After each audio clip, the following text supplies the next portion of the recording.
dalam masjid. Dan setengah daripadanya orang yang berhikayat bid'ah yang ada di dalam hikayat itu perkataan yang berdusta. Perkataan berdusta itu terjadi di dalam masjid atau lainnya, maka yaitu lazim ingkar akan dia orang yang berwasiat yang dusta itu. Artinya jangan diikuti dan didukung, ingkar. Jadi kayak pernah kisah macam-macam di masjid itu lah. Kalau ada tausiah macam-macam. Jadi kita paling tidak dalam hati kan setuju. Jangan ditertawakan. Bila ditertawakan berarti kita cocok mendukung orangnya. Ini kisah di dalam masjid. Di masjid bukan tertawa tempatnya. Di masjid itu zikrullah. Nah. Jadi kalau tausiah jangan mencari rami. Rami itu kan lawak. Tausiah itu ad-dinu an-nasihat. Kalau nasihat itu, agama itu nasihat yang dibicarakan tentang bagaimana kita mengenal Allah, bagaimana kita menjadikan diri kita supaya muhabbah kepada Rasulullah. Itu kan dibicarakan.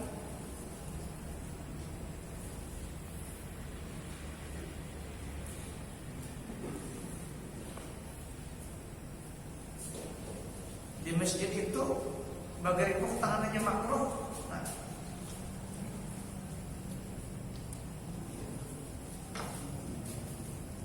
Jadi banyaklah kita tantangan atau larangan tagawih di masjid.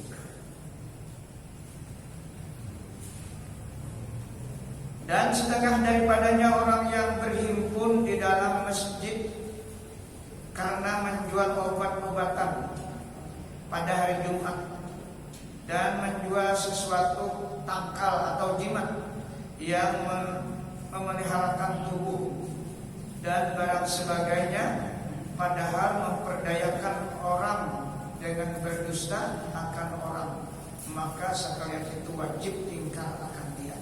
Nah, baju adat itu ingkar di sini kita harus setuju pada bujur dari ada mendukung.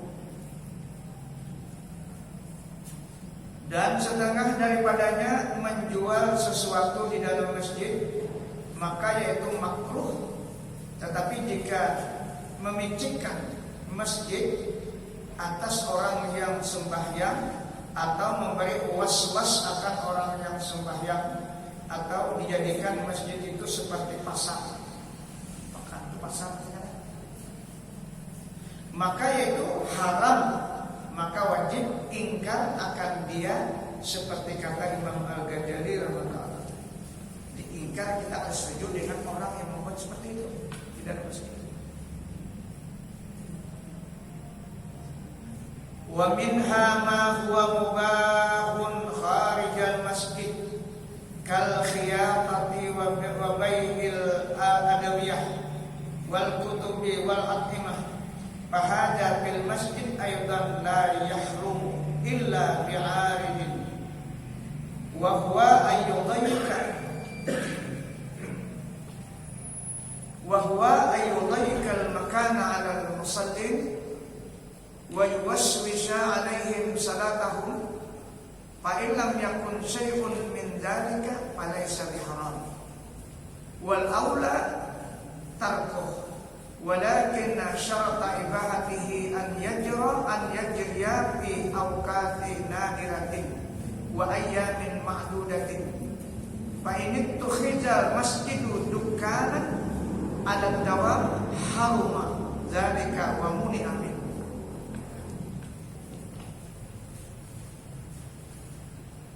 Artinya, dan barang yang diharuskan di luar masjid seperti menjahit sandal misalnya di luar masjid, yang tidak tergolong itu ukuran masjid. Ya, ada kalau ukuran masjid itu berapa hasta dari pelatarannya kan. Apabila hibak di masjid ada ukurannya tuh lah dalam fikih itu. Artinya di luar situ boleh tahiyyatul masjid. Nah, jadi masuk masjid.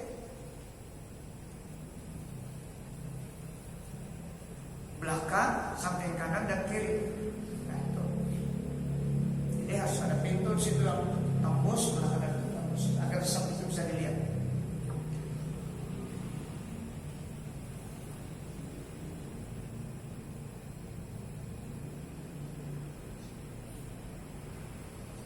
Dan menjual obat, dan menjual beberapa kitab, dan menjual makanan. Apa makanan? Pentol. Pentol. Baru sampai ke situ sehingga buka situ. Buka pentol. Berdiri yang pulang makannya. Dinanya itu pindah jadi orang Tuhan lah ada anak-anaknya bang. Amandak tak putus niat kamu segitu. Jadi tak putus niat kamu segitu ke pentol dulu. Nah kita lupa Tuhan ini jangan begini itulah. Pertama itu tadi sudah tak putus niat kita. Nah kedua untung kita tuh membawa kita masuk masjid. Banyak masalahnya kita. Kita sedang menghadap Allah. Jangan bawa makan lagi. Di rumah itu sudah bersihkan. Yang sudah terbaca ini kita tahu aja ya kalau lagi terbaca Bapak di ilmu mana. Ini di masjid kita seharian duduk di warung ada masalah. Nak masjid jangan mendak pintu.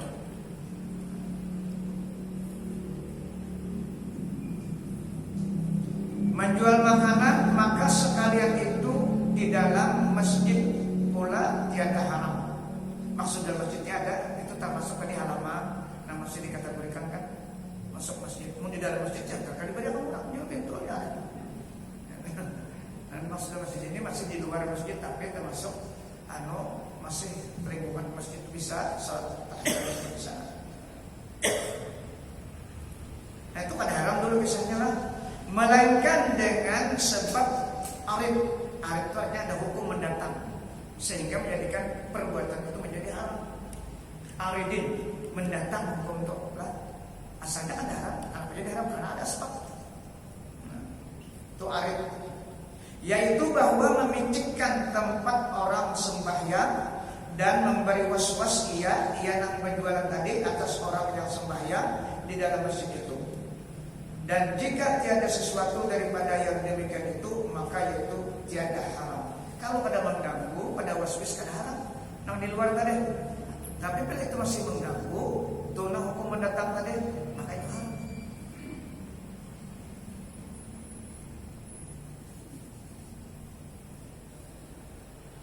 Tetapi yang aula, yakni yang terlebih utama dan yang terlebih afdal dan yang terlebih baik meninggalkan akan dia berjualan. Atau nang berjualan dengan orang sakit lah dia, jangan ditukari dulu nang masih kita. Kita nang masih kita jadi tukari dulu. Ini karena ada kekompakan nih nang masih kita menukari nang berjual ada. Itu masalahnya. Bukan karena mau tukari kita imbah keluar di masjid, ayo lagi. Tugas kita sudah selesai. Maksudnya, ini di mana-mana sudah boleh belakang pakai adu lagi karena menukar ini banyak. Jadi gemar sampai jual untuk. Artinya kayak di jalan itu ya ada salahnya. Ini nak bosan, salahnya itu jangan buat sembahyang. Ada sembahyang Jumat, hendak sembahyang habis betul. Jadi bukan, jadi sudah bersalah.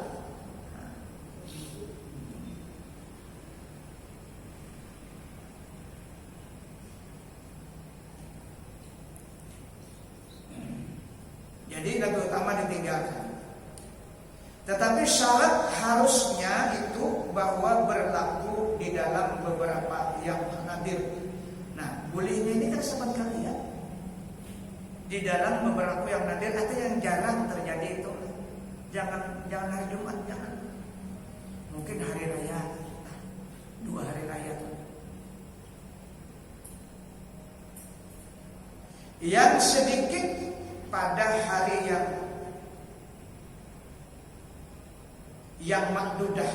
yang makdudahnya hari yang dibilang, ya kan? Makdud yang dibilang misalnya kayak hari raya haji, hari raya puasa. Sedikit aja dipulihkan, bukan setiap Jumat.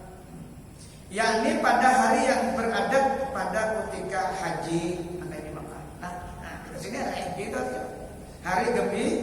hari gembira atau pada ketika ziarah. Maka jikalau menjadikan masjid itu akan pekan atau pasar atas senantiasa berkekalan, maka yang demikian itu haram dan wajib ditegahkan daripadanya. Mana boleh. Jadi waktu tertentu aja juga boleh tadi. Nang masuk ke dalam ruang masjid punya jalanan situ ada apa? Nang masuk ke ruangan, nang banyak jabatan masuk ke situ. Halamannya. Nah, kalau kan boleh. Punya pinggir jalan itu kan ada masalah itu kan. Lain masjid dan ada bangga. Dan lagi berkata Imam Al-Ghazali rahimahullah taala, "Faminal mubahati ma yubahu bisyartil qillah. Fa in kasura sara sagiratan kama anna minal junubi ma yakunu sagiratan bisyarti adamil israr. Fa innal qalila min haja law qubiha babuhu la khifa minhu an yanjarra ila al-kasir.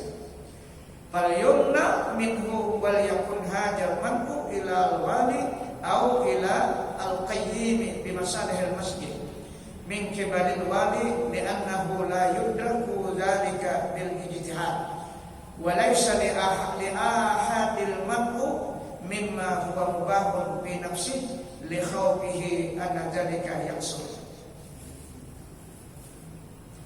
Artinya maka setengah daripada beberapa yang harus itu maka diharuskan dengan syarat sedikit. Maka jika banyak ia niscaya jadi dosa kecil. Apa tadi maksudnya disyaratkan sedikit? Artinya jangan setiap Jumat. Karena banyak kan? Nah kayak kita dosa kecil juga, tapi kan betul menjadi gana dosa. Menganggap enteng, makruh, tak kumpul dan makruh kan.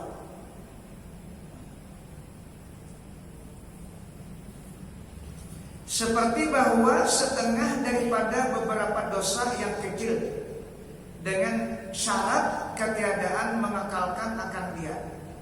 Dosa kecil tapi ingat bertobat, karena terus menerus. Munya terus menerus jadi gana.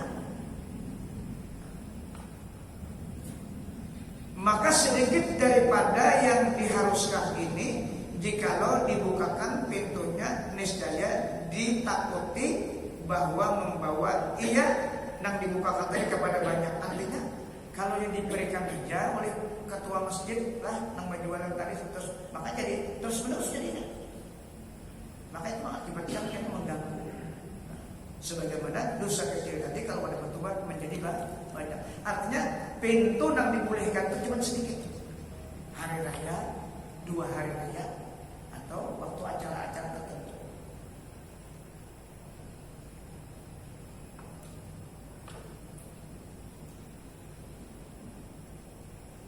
Maka hendaklah ditegahkan daripadanya akan yang sedikit itu. Jangan dibuka pintunya membolehkan. Tetapi bahwa bicara menegahkan ini kembali kepada raja atau kepada orang yang berdiri mengurusi dengan maslahat bagi masjid itu. Maksudnya panitia orang luar pada kawan boleh. Lawannya ini kan pada masjidnya. Jadi harus orang-orang yang berkepentingan di masjid, terutama ketua dan yang lainnya. Itu yang boleh menegah orang-orang penjualan itu tadi.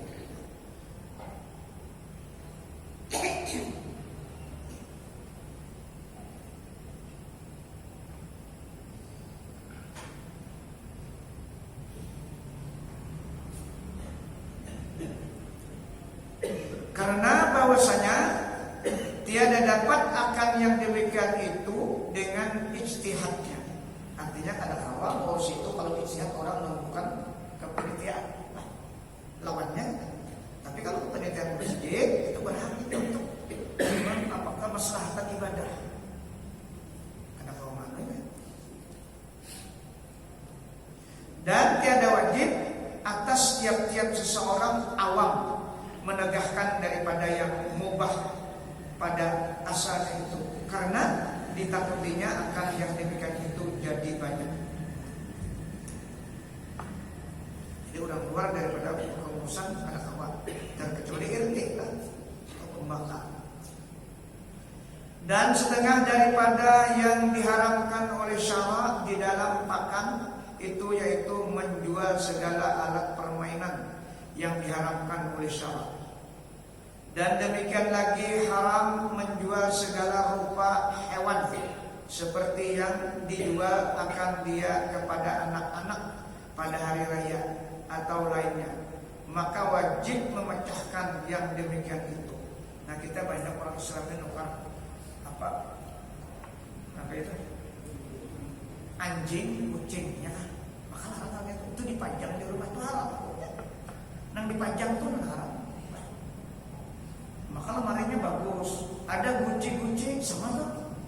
Pokoknya yang jenisnya patung jangan dipajang di rumah. La tadkhulul malaikatu, ya kan? Baitan fihi kalbun wa asnam. Malaikat tidak akan masuk ke rumah itu apabila ada anjing dan ada gambar-gambar patung. Jangan jadi hiasan. Ini banyak kita kadang-kadang kalau akikahan ada patung dihiga, ya kan? Kita langsung dipedah, jangan. Kita hendak mendapat rahmat dari Allah, mendapat syafaat. Patung-patung panjang dihiga-higa, mau bola-bola ada apa? Nah, karena ini kan kurang informasi sebenarnya. Saya kalau akikahan higa-higa di patung kucing macam-macam pasang. Jangankan itu, gambar burung aja ditayangkan, kita ada sih. Setiap yang sifatnya dihormati itu kada boleh. Banyak pelanggaran kita kadang-kadang belum orang Islam yang meletakkan patung gambar. Kalau mainan bandak lah sampai itu. Ya itu kada apa. Nang kada boleh tadi dipajang, dihormati. Kan dipajang itu dihormati, dipandang dan sebagainya. Apa bedanya dengan membuatnya menyembah patung? Ya kan? Ada guci itu lah, susu dapat patung. Kita masuk nang di ruko, ada ruko nang itu meja sama.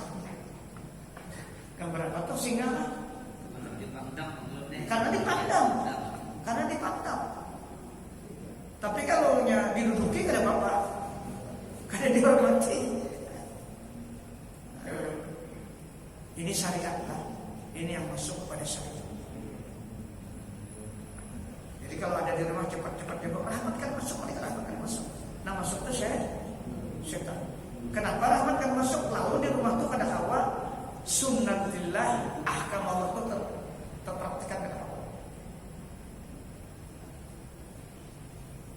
Makanya Rasulullah baiti jannati, rumahku itu adalah surga.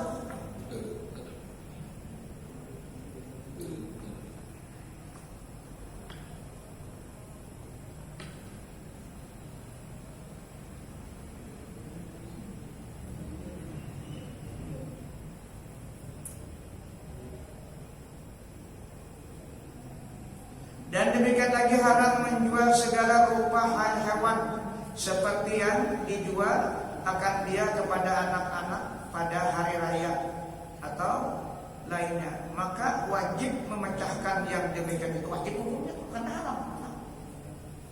Kita aja menukar trompet, ya lah. Ampun orang itu wajib. Dan setengah daripada yang diharamkan pada waktu berjamuan atau kenduri selamatan, maksudnya itu yaitu hamparan sutra bagi kanak-kanak. Dan demikian lagi haram memakai pemukap emas dan perak. Pemukap ini tempat tanahnya arum. Dan demikian lagi haram tempat makan dan tempat minum itu emas dan perak. Dan demikian lagi haram memakai tempat air mawar emas dan perak. Dan haram kepala tempat air mawar itu emas dan perak. Dan lagi haram menggantungkan tirai yang tersurat atau tergambar padanya rupa hewan dan yang lain tirai, karena itu dipandang. Apa aja tuh?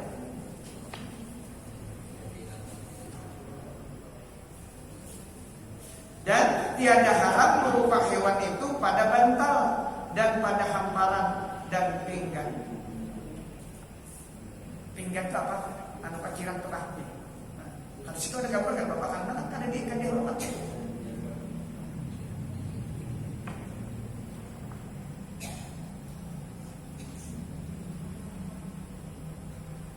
Dan demikian lagi diharamkan pada ketika berjamuan itu mendengar alat permainan yang diharamkan oleh syara. Dan demikian lagi haram hadir pada jamuan itu jikalau ada di dalamnya sesuatu yang diharamkan oleh syara. Seperti ada di dalamnya orang yang laki-laki memakai kain sutra atau memakai pakaian emas. Dan jikalau ada di dalamnya kanak-kanak laki-laki memakai sutra, maka yaitu bersalah-salahan ulama. Nah, kalau bersalah ulama itu ada yang mengharamkan, ada yang ada itu khilaf namanya. Itu kita harus keluar dari khilaf, jangan menggauli.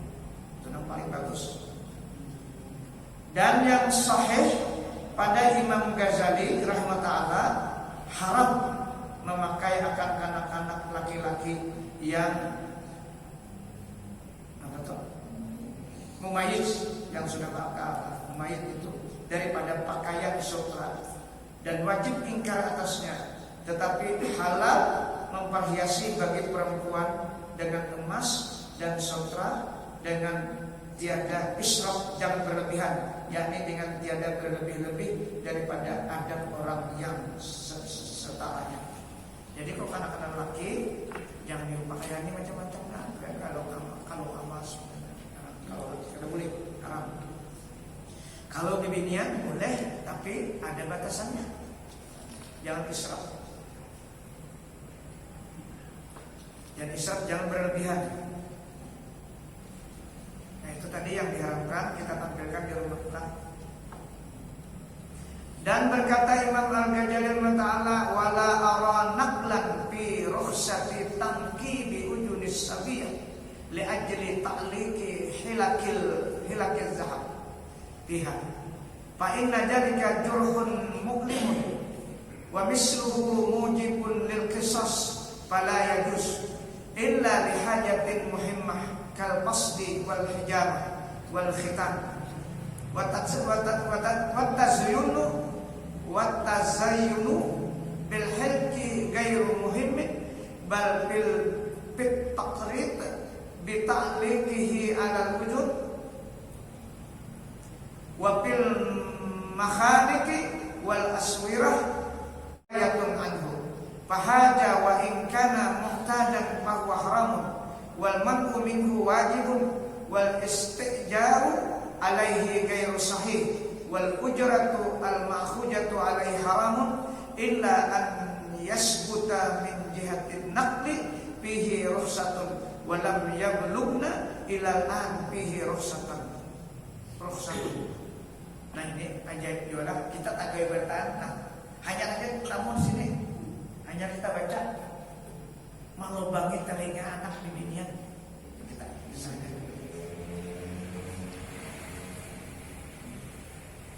Ada kisah awasnya itu 60 tahun ya kita baca di pondok kan sudah baca ini karena pernah kita baca. Nah, di sini adanya.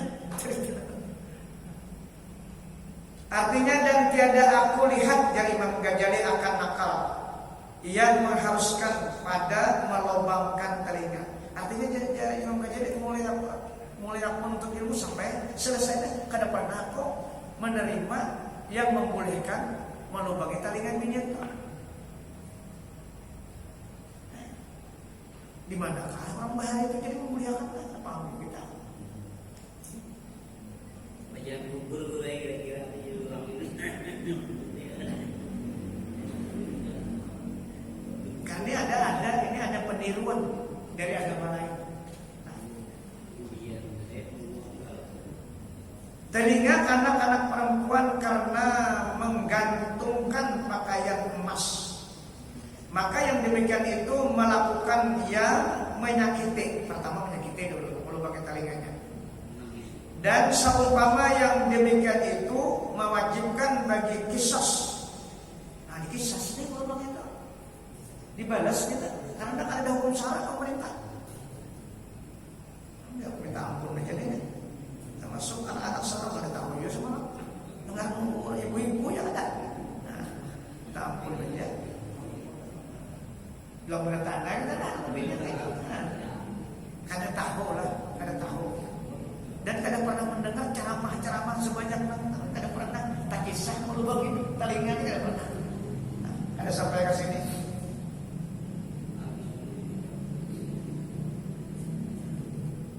Maka tiada harus melainkan karena hajat melubang itu. Yang sangat hajat yang sangat di kita seperti membuang darah yang kotor dan berbakam dan berhitam. Perhiasan dengan emas yang digantungkan pada telinga itu tiada sangat hajat yang cita-cita atau penting, tetapi adalah ia setengah daripada pakaian yang berlebih-lebihan yang digantungkan di telinga yang tiada hajat akan dia. Kenapa ada samanya sama orang India agama Hindu? Kan itu di sini di hidung di anaknya kan? Nah itu mana-mana kayaknya mana? Nang menjadikan budaya itu nang melubanginya tuh kan? Nang melubanginya tuh. Karena ada hukumnya jadi menjadi mulai bahaya sampai selesai sampai alam kalimatnya sampai ini kada ada hukumnya. Kada ada dasarnya. Tetapi adalah ia setengah daripada pakaian yang berlebih-lebihan yang digantungkan di telinga yang tiada hajat akan dia. Dan di dalam perhiasan memakai kalung dan memakai galang cukuplah pada adat daripadanya. Tetapi melobangkan telinga ini dan jikalau telah beradat kebanyakan manusia itu, yaitu haram, dan menegahkan daripadanya itu wajib, dan upahnya atas menambung lubang telinga itu tiada sah, dan upahnya yang diambil atasnya melubangi itu haram, melainkan jika sabit daripada pihak nakal. Pihak nakal itu pengambilan hukum itu ada dari mana? Atau dari ulama, atau dari hadis, atau dari ulama? Kada ada. Nah ada tuh dari buat agama Hindu. Nama anak-anak di mana-mana itu di hidung dan di endangnya di mana-mana kan mata di dahi sini.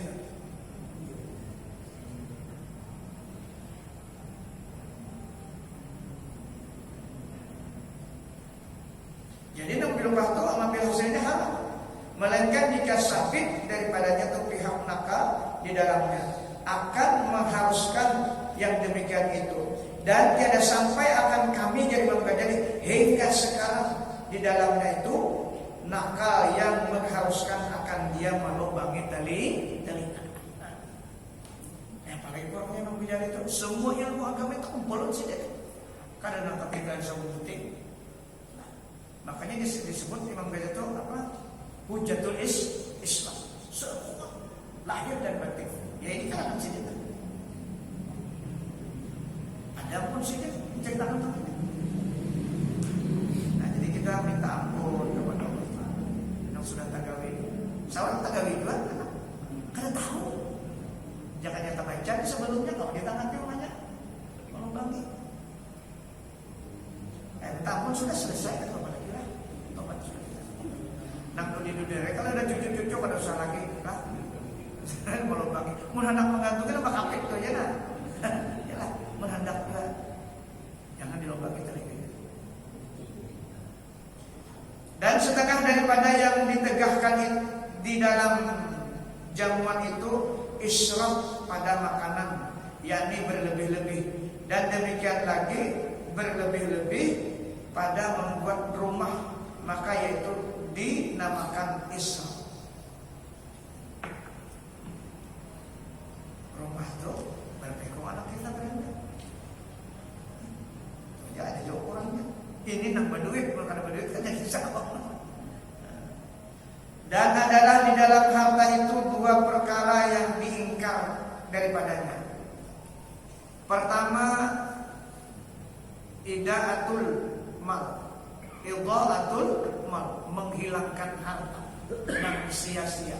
Idaatul mal, menghilangkan harta yang sia-sia, yakni menghilangkan harta yang tiada baginya faedah, yang beradab seperti membakar kain dan mencari akan dia kain yang tiada baginya faedah, dan merubahkan rumah yang tiada baginya faedah, dan menjatuhkan harta ke dalam laut dengan tiada baginya faedah. Barang dibuang balik sama yang mana ancak sama jual.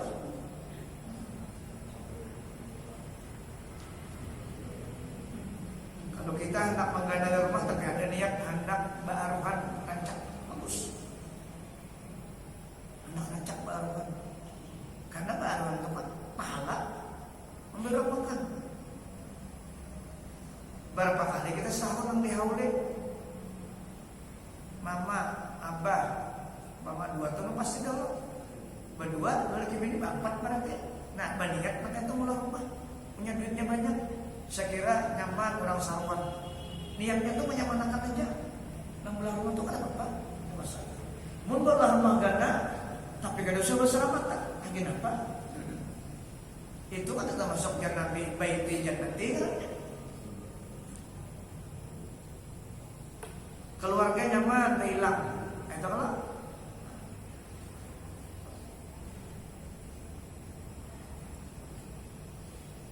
dan setengah daripada makna menghilangkan harta, yaitu tiada baginya faedah itu, yaitu memberi makan orang yang menangis akan orang yang mati. Nih hayah apa bahasanya itu?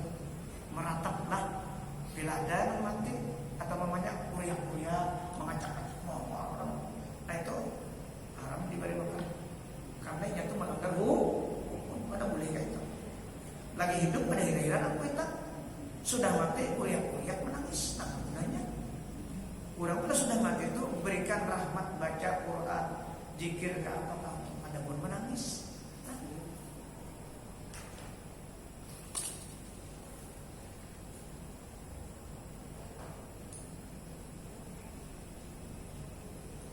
Membelanjakan harta di dalam sia-sia dengan meratap, tadi menangis meratap dan membelanjakan harta di dalam sia-sia dan di dalam yang maksiat dan barang sebagainya, itu dimaksud menghilangkan harta. Nah, artinya kan ada nilai ibadah. Kalau yang nilai ibadah kita di akhirat kita mendapat. Kedua, israf, yaitu membelanjakan harta pada mubah, tetapi dengan berlebih-lebih. Israf mubah ternyata boleh aja kita menukar nampakan itu mubah, cuma berlebihan.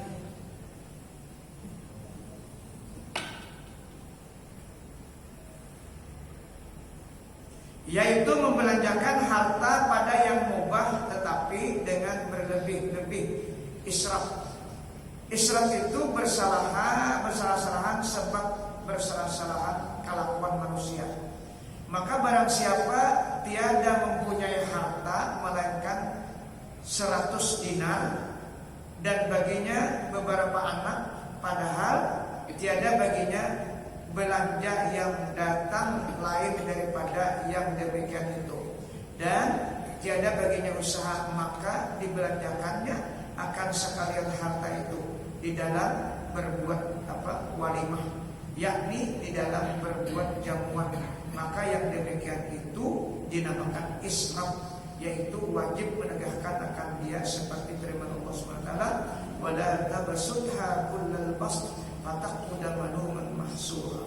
Artinya, dan jangan engkau luaskan belanjamu itu segala keluasan, maka duduk engkau mencela dan menyesal dirimu. Artinya, kalau kita hendak persahabatan atau mahawal, diukur kemampuan kita. Anak kita berapa orang yang kita biayai, kebutuhan kita berapa dalam seminggu. Nah, jadi jangan sampai menyusahkan kita dan anak kita kalau kita melakukan selamatan. Jangan dipaksakan. Karena biaya anak istri itu hukumnya wajib. Jadi jangan apa hutang ada tadi terima Allah. Mau hutang. Tujuan supaya kayak orang juga. Kalau pengantinan sama kan? Pengantinan. Hendak kayak orang pengantinan. Berarti ada kayak orang cuma karena usah dipaksakan berhutang pun aja kan. Ini orang menguji sehari aja nyaman atau pada nyaman bagus kalau sehari dia orang menguji. Seorang pernah lucu bayar hutangnya.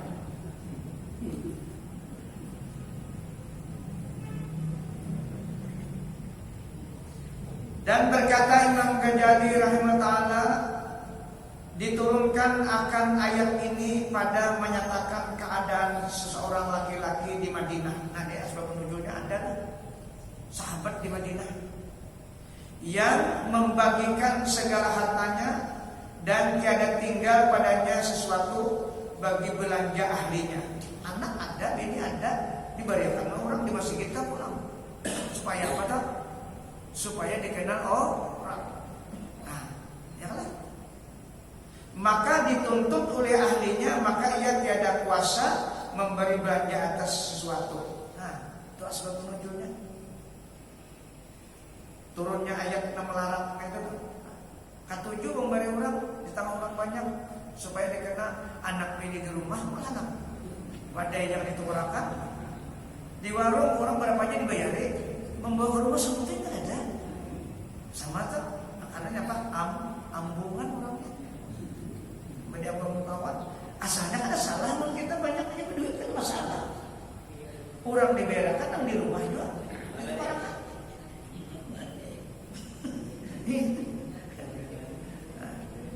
Karena membelanjakan anak itu lebih abdal daripada yang lain-lain.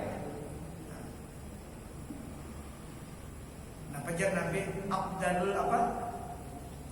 Abdalul infaq li iyali. Itu lah. Seabdal infaq tuh biaya itu untuk keluarga dulu. Keluarga dulu.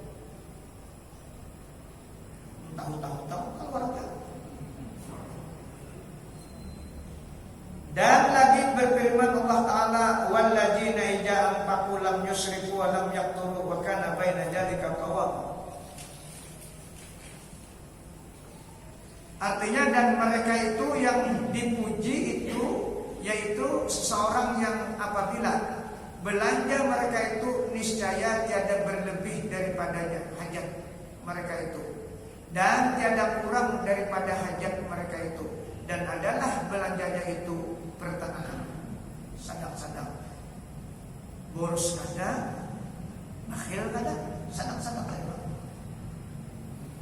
Sampaikan.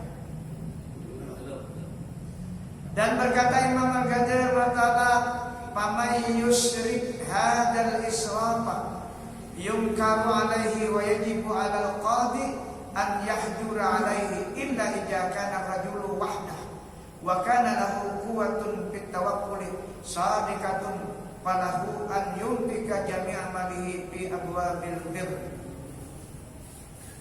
Artinya maka barang siapa membelanjakan hartanya berlebih-lebih seperti ini, yakni tersebut itu niscaya diingkarkan atasnya itu dan wajib atas qadhi menegahkan daripadanya, melainkan apabila ada laki-laki itu seorang dirinya padahal ada baginya kuat di dalam tawakal yang sebenarnya, maka harus baginya bahwa membelanjakan sekalian hartanya di dalam jalan kebajikan. Kecuali tadi orang ini tawakalnya sudah kuat dan menyendiri, nang kayak orang subih tuh kada beranakan. Nah itu pas sebenarnya beliau kan banyak gimana, nggak bisa diberi anugerah banyak bersedekah hagin kita di akhir. Siapa yang sedekah ini cari itu bagi kita menurut Al-Quran dan Rasulullah. Menurut Al-Quran dan Rasulullah, wa atijal qurba haqqahu wal miskin wa bis-sabil.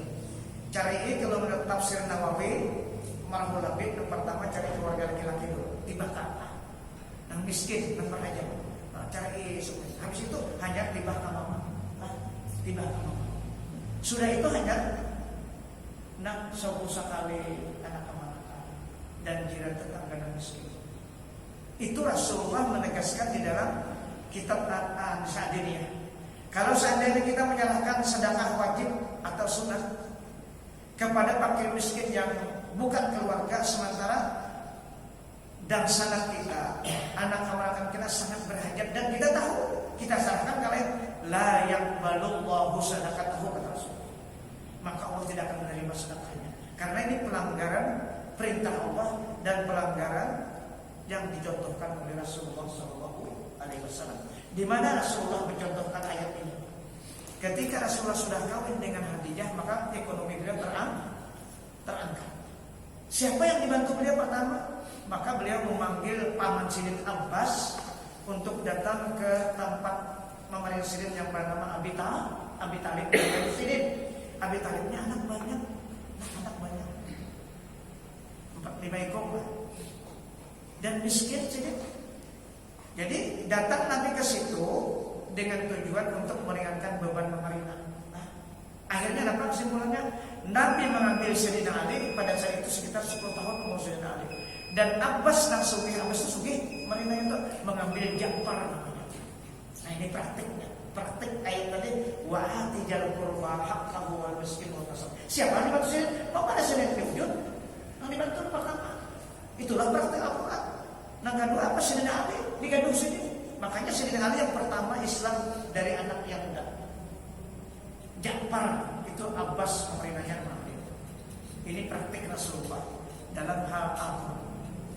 Ayat yang kedua sampai sudah waktunya surah Rum, ini penegasan ayat yang pertama tadi. Fa'ati jal qurba haqqa wal miskin jadika khairul ladina yuridu wajha Allah. Faulaika kalau bujur-bujur karena Allah dan perintah Allah, maka serahkanlah harta itu kepada mustahik keluarga yang dekat. Itu hanya lain-lainnya. Ini Allah dan Rasul yang memerintahkan supaya kita jangan salah. Karena kalau zakat itu kan ibadah. Zakat ibadah, yang menerima pun ibadah. Sama kedudukannya. Bila kita salah menyalahkan sedekah zakat kita salah, berarti salah. Ada benar wajib orang. Nak menerima ibadah harus mustahik. Nak zakat pun harus mengerti cara menyampaikan sedekah zakat. Nah barangkali ini dulu kita baca pada malam ini tentang tadi yang haram-haram di rumah, ya, mainan macam-macam. Kemudian masalah sedekah, yang paling utama adalah keluarga yang dekat. Itu berdasarkan apa yang Rasulullah.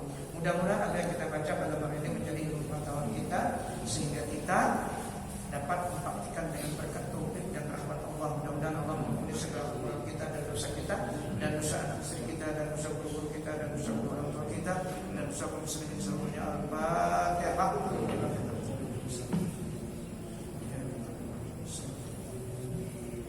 Amin ya Allah. Bismillahirrahmanirrahim. Alhamdulillah. Allahumma shalli ala sayyidina Muhammad. Allahumma anfa'na bima 'allamtana wa 'allimna ma yanfa'una wa rabbi zidna ilma. Allahumma ij'alna ya Allah min ibadikal mukhlasin, min ibadikal syakirin, min ibadikal sabirin, min ibadikal dzakirin, min ibadikal muqarrabin, min ibadikal salihin, min ibadikal muttaqin bi haqqi hadzal majlis bi rahmatika ya arhamar rahimin. Rabbana atina fid dunya hasanatan wa fil akhirati hasanatan wa qina adzabannar. Wa sallallahu ala sayyidina Muhammadin wa ala alihi wa sahbihi wa sallam.